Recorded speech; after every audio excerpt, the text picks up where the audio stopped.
हम सिर्फ जीना चाहते हैं, इज़्ज़त मांगते हैं, हकूक़ मांगते हैं, जो हमें खुदा ने भी ये हक़ दिया है, बस इंसान गाफिल हो गया है जो ये हक़ नहीं दे पा रहा।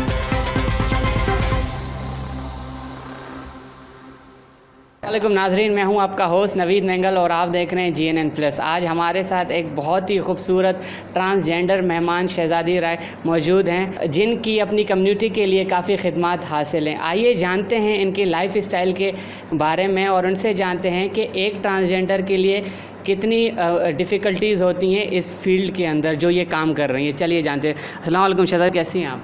मैं बिल्कुल ठीक हूँ, आप सुनाएँ? अल्हम्दुलिल्लाह मैं ठीक ठाक। सबसे पहले तो GNN प्लस की टीम की जानिब से आपको मुबारकबाद देते हैं कि आप KMC में अपॉइंट हुई हैं। तो कैसे फ़ील कर रही हैं आप, क्योंकि आप फ़र्स्ट ट्रांसजेंडर है जिनको ये सीट मिला है? देखिए, हमारी जो कम्युनिटी है, ख्वाजा कम्युनिटी, वो कभी सोच भी नहीं सकती थी कि हम KMC का हिस्सा बनेंगे या किसी गवर्नमेंट इंस्टीट्यूशन का हिस्सा बनेंगे जो कि सियासत से वाबस्ता हो। तो it's a very different experience for me और ये मुझे एजाज़ मिला, तो मैं इसका शुक्रिया अदा करती हूँ पीपल्स पार्टी का और सैयद नासिर हुसैन शाह साहब का स्पेशली, जिन्होंने हमें ये मौका दिया कि हम अपने आप को मनवाएं और लोगों को दिखा सकें कि हम भी एक करामत शहरी हैं। और इंशाअल्लाह जब हम हल्फ लेंगे तो आपको ये भी नज़र आएगा। जी इंशाल्लाह, best of luck for your future. अच्छा, हमें ये बताइएगा, क्योंकि ये हम जो प्रोग्राम कर रहे हैं थोड़ा आपके लाइफ स्टाइल के बारे में, तो ये आपकी खूबसूरती का क्या राज है? क्योंकि सोशल मीडिया पे आप काफ़ी वायरल हो चुकी हैं और आपके पाँव पे एक टैटू भी बना हुआ है। उस टैटू के बारे में बताइएगा हमें। अच्छा, मैं समझती हूँ कि आजकल ख़ूबसूरती जो है वो सारा फ़िल्टर्स ही होते हैं और इंसान का किरदार ख़ूबसूरत होना चाहिए, ये ज़्यादा इम्पोर्टेंस रखता है। और मेरा मानना है कि मेरा काम और जो मेरी कम्युनिटी के लिए जो मैं इतनी मेहनत करती हूँ, मेरा activism, that's the main reason जिसकी वजह से सोशल मीडिया पे लोग मुझे पसंद करते हैं। और जहाँ तक बात रही टैटू की, तो ये टैटू एक पत्ता है और पत्ता भी एक उड़ने की निशानी और साथ में कुछ बर्ड्स हैं। तो बेसिकली एक फ्रीडम और एक आज़ादी का निशान है ये, कि अपनी ख़ुद मुख्तियार इंसान के लिए समझ लें इस टैटू का एक मकसद, जो ओवरऑल कॉन्सेप्ट है वो ये है। नहीं, हमने काफ़ी देखा है, आप माशाल्लाह से मेहनत करती है अपनी कम्युनिटी के लिए, हर जगह आप आगे पेश होती हैं। अच्छा, एक और सवाल कि अगर आप MP MNA बनती हैं तो पहला काम क्या करेंगी? पहला काम मैं यही करूँगी कि जो मेरी कम्युनिटी है उनके जितने भी बिल हैं, बहुत सारे ऐसे हकूक़ हैं कि अभी तक कम्युनिटी को नहीं दिए गए हैं, तो वो जितने भी कानून ऐसे बनवाऊँगी जो कम्युनिटी के लिए बहुत ट्रांसफ्रेंडली हों। और सबसे बड़ी चीज़ जो दूसरी चीज़ होगी, तो मैं समझती हूँ कि हमारे मुल्क में, हमारे सूबे में अकाउंटेबिलिटी का एक बहुत मसला है। तो ये जो मैकेनिज़्म ऑफ अकाउंटेबिलिटी है, मैं उसको चेंज करूँगी। और मैं ये मानती हूँ, मैं क्या, बहुत सारे हमारे अजीम लीडर्स, अब शहीद मोहतरमा बेनज़ीर भी हमेशा यही कहती थी कि अकाउंटेबिलिटी सबके लिए होनी चाहिए। हर इंसान अकाउंटेबल है, चाहे वो जज है, चाहे वो जर्नल है, चाहे वो मस्जिद का इमाम है, चाहे वो हम ख्वाजा सरा क्यों ना हो, अकाउंटेबिलिटी सबके लिए होनी चाहिए। और अगर मैं कभी पार्लियामेंट में गई तो मेरा फोकस इसी पे होगा। अच्छा, आपकी क्वालिफ़िकेशन क्या है? क्योंकि अक्सर हमारे माशरे में ट्रांसजेंडर को गलत समझा जाता है कि वो पढ़ी लिखी नहीं होती, लेकिन आप माशाल्लाह से पढ़ी हुई हैं और KMC में अपॉइंट हुई है, तो आपकी क्वालिफ़िकेशन क्या है?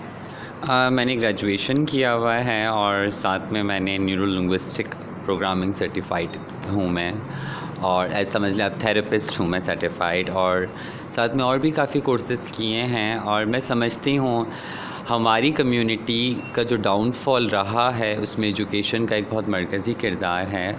और अब हमारे पास मैं क्या, मुझसे बहुत पढ़े लिखे लोग हैं, डॉक्टर मैरब हैं, हिना हैं, लॉयर्स हैं, रिसर्चर्स हैं और ACCA भी लोगों ने किया हुआ है माशाल्लाह से। तो सारी कम्युनिटी काफ़ी एजुकेशन की तरफ आ रही है। तो मैं समझती हूँ कि मेरी एजुकेशन क्या, मेरे साथ और पढ़े लिखे लोग भी मौजूद हैं अब। अच्छा, हमें ये बताइएगा कि आप अपनी फैमिली के साथ रहती हैं या इसी ऑफ़िस में, क्योंकि ये ऑफ़िस जो GIA है इसके बारे में भी हमें बताइएगा थोड़ा सा। अच्छा, मैं अपनी फैमिली के साथ नहीं रहती हूँ। आज से तकरीबन 14 साल पहले सेपरेट हो गई थी, और सेपरेट होने की वजह भी आप पूछेंगे तो मैं बता देती हूँ कि आज मैं ज़िंदा हूँ तो मैं सेपरेट हुई तो मैं ज़िंदा हूँ, वरना मैं भी शायद एक कारोकारी और गैरत की नज़र हो जाती। और जेंडर इंटरेक्टिव अलाइंस एक ऑर्गेनाइजेशन है जो पहली ऑर्गेनाइजेशन जिन्होंने ट्रांस राइट्स की बात की। इसकी एग्जीक्यूटिव डायरेक्टर हैं बिंदिया राना साहिबा, जो हमारे तमाम ख्वाजा सराओं के लिए, चाहे वो हमारे अपोजिशन के लोग भी हों, लेकिन उनकी बड़ी इज़्ज़त करते हैं। वो हमारी बड़ी हैं, यू कैन से हमारी सदर हैं, और उनकी मेहनत थी जब उन्होंने ये अपनी जद्दोजहद स्टार्ट की, तो ये इदारा उन्होंने लिया और इदारे को बनाया, और इसलिए जेंडर इंटरेक्टिव अलाइंस से बड़ी मोहब्बत है हमें। Currently gender interactive alliance HIV prevention project पे काम कर रहा है पूरे सिंध भर में, जिसमें उनके ऑफिसेज़ कराची में 2 ऑफिसेज़ हैं, 2 CBOs हैं ख्वाजा सराओं के लिए, एक हैदराबाद में, एक सक्खर में, एक लाड़काना में, और साथ में एक और छोटा प्रोजेक्ट है जो एडवोकेसी के लिए हम काम कर रहे हैं उस पर। अच्छा, तो कभी आपकी फैमिली ने आपसे रब्ता करने की कोशिश नहीं की? अगर की है वो भी हमें बताइए, अगर नहीं की तो याद तो आती होगी। देखिए, मेरी फ़ैमिली से मेरी बात होती है, मेरी मदर मुझसे इन टच हैं, कभी भी उन्होंने मुझसे रब्ता ख़त्म नहीं किया। इनफैक्ट वो मुझसे मिलने भी मेरे घर आती हैं, और इट्स गुड। बाकी लोग बात करते हैं, बट हाँ, मिलने से अभी कतराते हैं, क्योंकि एक सोसाइटी का एक सोशल नॉर्म्स बने हुए हैं हमसे रिलेटेड, कि ट्रेडिशनल नॉर्म्स के अगर हम अगेंस्ट जाते हैं तो उनको बड़े एतराज़ात होते हैं। बाकी है, फैमिली से बातचीत भी है, और मैं प्रेफर करती हूँ इंटरव्यूज़ में कि ज़्यादा फैमिली के बारे में ना बात करूँ, because it's very trauma triggering ना, कि आपके ट्रॉमास सारे वापस ताज़ा हो जाते हैं, पुरानी चीज़ें। तो हम आगे बढ़ते हैं। अगर किसी ट्रांसजेंडर को कोई मुश्किलात पैदा होती हैं तो आप किस तरीके से, आपकी जो GI है वो किस तरीके से आप रोल प्ले करती हैं? देखिए, मैं फ़िलहाल अभी एक CBO का बता रहा हूँ। इसी तरह ही CBOs जो अलग अलग हैं वो काम करती हैं, जैसे हैदराबाद में, सक्खर में, लड़काना में। तो जो हमारा अभी जो सिस्टम चलता है वो इस तरह से, हमारे 8 फील्ड वर्कर्स होते हैं, जो कि पूरे कराची में हमारे जो हैं 16 फील्ड वर्कर्स हैं। 16 फील्ड वर्कर्स बड़े गुरु हमने रखे हैं, कम्युनिटी के सीनियर लोग हमने रखे हैं, और बहुत डाइवर्स ग्रुप हमने बनाया है, जिसमें रिलीजियस क्रिश्चियंस भी मौजूद हैं, यूथ को भी हमने रखा है, हमने बड़े गुरुओं को भी रखा है, और इनके थ्रू सारे केसेस हमारे पास आते हैं। जैसे अब वायलेंस का केस होता है, जैसे हम focal person of Sindh police, तो मैं वायलेंस के केस की उनको FIR कटवा के देती हूँ। साथ में लीगल एड सोसाइटी है, सारा मलकानी है, और अल्ताफ़ कोसो है। हमारे पास कुछ लॉयर्स ऐसे हैं जो हमें फ्री अपनी सर्विसेज देते हैं, तो उनके हम वो लॉयर भी फ़राम करते हैं, उनकी पहली हेयरिंग तक भी हम जाते हैं।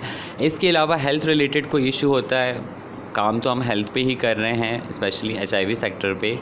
तो अगर कोई HIV पॉजिटिव है तो उनको तो हम सारी चीज़ें कर सकते हैं। लेकिन अगर कोई नहीं भी होता तो गवर्नमेंट हॉस्पिटल्स में, क्योंकि पिछले सालों से काम कर रहे हैं, तो गवर्नमेंट हॉस्पिटल्स में ताल्लुकात भी होते हैं, और लोग थोड़ा प्रायोरिटी पे भी डॉक्टर्स हमें रखते हैं, तो उनका इलाज हम वहाँ से करवा लेते हैं। तो ये जो मेन 2 फोकस है, वायलेंस और हेल्थ, इसको हम बहुत अच्छे से कवर कर रहे हैं। अच्छा, आपकी सोशल मीडिया पे एक वीडियो बड़ी हिट चल रही है कि मर्दों ने मुल्क का मतलब एक बेड़ा गर्क किया, अगर हम ट्रांसजेंडर को दिया जाए तो हम इसको सही कर सकें, तो उसके बारे में थोड़ा सा हमें बताइएगा। अच्छा, नहीं, मैं ये कहना चाह रही थी कि देखें, एक एक्सपेरिमेंट होगा, ठीक है, लोगों के लिए बड़ा एक नई चीज़ है कि ख्वाजा सरा कम्युनिटी ऐवानों में आएंगे, या रिज़र्व सीट पे आते हैं, या किसी ओहदों पे आते हैं। तो मैंने यही कहा कि आप लोगों ने इस मुल्क का बेड़ा गर्क किया, आपने नुकसान पहुंचाया, क्या मकासद से, क्या चीज़ें थी, पर मेरा एक आइडियल अपनी सोच ये है कि ख्वाजा सरा बहुत अच्छे से ये काम कर सकता है, क्योंकि हमारे ना औलादें होती हैं, ना हमारे शौहर होते हैं, ना हमारी बीवियां होती हैं। तो हमारा काम करना इस मुल्क के लिए ही काम करना है, फैमिली प्रायोरिटी में नहीं होगा। अच्छा, तो आप कब हल्फ फिर ले रही हैं? 15 जून को इंशाल्लाह। अगर किसी के घर में अगर कोई ट्रांसजेंडर पैदा होता है, अगर उनके घर वाले एक्सेप्ट नहीं करते, तो आपकी कम्युनिटी क्या रोल अदा करती है? देखिए, it's not about only activism. सदियों से ये कल्चर चलता आ रहा है, ख्वाजा सराइयत का कल्चर। तो हमारे गुरु होते हैं, वो माँ बाप का एक पेरेंटल फिगर है। गुरु वर्ड भी बड़ा जो है लोग समझते हैं बड़ा तकियानूसी वर्ड है, नहीं भाई। गुरु उस्ताद होता है, गुरु माँ बाप की जगह होता है, एक पेरेंटल फिगर होता है, तो वो गुरुस जो हैं वो उनको कैटर करते हैं ज़्यादातर। मैं सबको यही मैसेज देना चाहूँगी कि जो सोशल मीडिया पे जिस तरह की कैंपेन्स चलती हैं हमारे खिलाफ़, तो पहले आप तहकीक करें, पहले आप मालूमात करें, क्योंकि जब मैंने ख़ुद एक्टिविज़म में आई और इस सोशल मीडिया की ख़ासकर जो अगेंस्ट कैंपेन का टारगेट बनी, तो जब मैंने ख़ुद चीज़ें पढ़ी, जब हमने ख़ुद अपना बिल पढ़ा, जब हमने ख़ुद ये शरीयत कोर्ट की वर्डिंग पढ़ी, तो हमने देखा कि बहुत एक मुनज़्ज़म तरीके से, बहुत एक सोची समझी तरीके से टारगेट किया जा रहा है इस कम्युनिटी को अपनी सियासत के लिए, दूसरों की सियासी मकासद को पूरा करने के लिए आप आवाम को इस्तेमाल किया जा रहा है। एक नफ़रत फैलाई जा रही है। हम नहीं लड़ना चाहते, ना हमारे में इतनी हिम्मत है कि हम यहाँ लड़ सकें। हम सिर्फ़ जीना चाहते हैं, इज़्ज़त मांगते हैं, हकूक़ मांगते हैं, जो हमें खुदा ने भी ये हक़ दिया है, बस इंसान गाफिल हो गया है जो ये हक़ नहीं दे पा रहा है। मुझे दीजिए इजाज़त, अल्लाह निगहबान।